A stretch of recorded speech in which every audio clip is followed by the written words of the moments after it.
saya akan menamatkan zaman saya dah membujang selama 3 tahun, dan untuk kali ni saya lebih pilih untuk cari yang ketenangan, yang relax, yang macam orang biasa, macam itulah.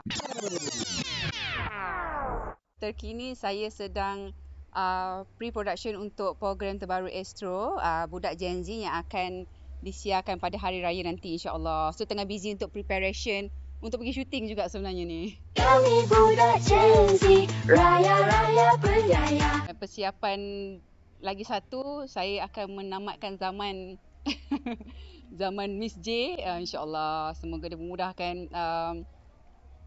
Soon juga, sehari sebelum saya pergi ke Korea syuting. Sebenarnya untuk Ara, yang anak sulung saya tu, dia agak berat sebab zaman remaja dia juga semua. Tapi bapak dia Abang Aziz, dia pujuk lah. Dia kata tak boleh lah tengok your mom single lama sangat, your mom still young. Semua dia pujuk-pujuk jugalah, mainkan peranan jugalah. Lepas tu baru dia macam okay, dia baru boleh terima, and dia kata tak apalah, as long as someone boleh, as long as mom happy, so dia okay.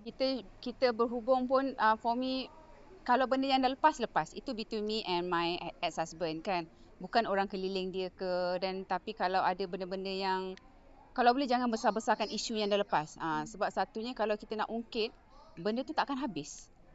So for me, kita stop kat situ and kita move on. Kita betul-betul move on, dan insya-Allah kalau kita tak fikir yang benda yang lepas, insya-Allah kita tak adalah rasa bermusuh dengan semua orang, macam itulah. Sebenarnya bahaya tau bila lama sangat membujang ni. Kita dah biasa seorang, dah biasa sendiri kan, tiba-tiba yang sekarang alah ada lelaki pula. Tapi tapi itulah, bulan puasa ni maybe saya tak rasa sangat sebab saya busy juga untuk syuting dan juga untuk preparation, join booth, ada jual produk Ara juga and everything. So kita banyak travel, so belum rasa yang betul-betul yang macam kena jadi suri rumah sepenuh masa tu, belum lagi lah. Bulan puasa ni ada apa-apa tak berbezanya ke? Berbezalah, ada orang teman. Tak, dia bukan orang industri. Sebab macam saya cakap tadi, saya memilih untuk cari yang ketenangan, dan juga lebih yang kali ni saya lebih untuk macam santai. Macam relax lah kita, macam tak nak kejar populariti ke, tak nak kejar apa-apa. Janji nak tenang.